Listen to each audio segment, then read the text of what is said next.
quite a long story, but there were three of us, well, four of us actually, and we felt that there would be a need in the future. Some of us have been in certain situations.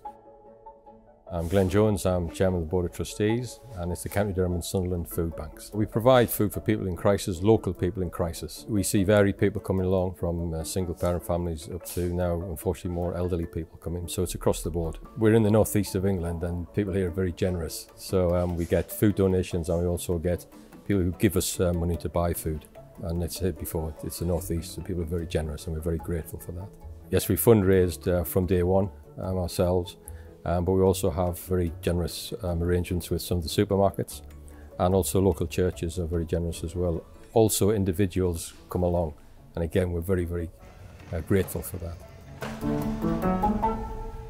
It's giving back. It's something that I've always wanted to do, and it might only be 8 to 10 hours a week, but I just get so much pleasure out of being with the people. Volunteers are a different kind of person. I think it takes a different person to volunteer and give their time for literally nothing, just to do good, to help other people.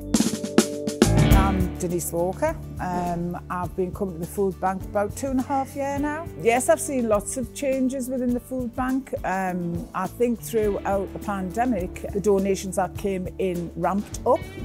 But that was probably due to the fact that everybody knew everybody was in the same boat and it was televised about the amount of food banks. You know, also you do realise I actually know a few people who know people who have actually had to start to go to food banks just because of the rise in the cost of living and things like that. I mean, hopefully I never get to that position, but there's a lot of people that would struggle if these kind of things weren't there. There's a lot more people going to use food banks nowadays than they ever have in the past, and the donations aren't as high as they have been. It's a super opportunity for us, particularly to work with Dalton Park and the large amount of people that come through there, to increase the awareness of what's happening in our region, but also to make people aware that there are certain drivers behind people who are in food crisis, such as the cost of energy now, and also certain money difficulties and debt which arises from such things. It's great that we have Dalton Park included as a corporate team to help promote what we do as a food bank, and hopefully it'll generate lots of new volunteers, more donations and awareness for the food bank.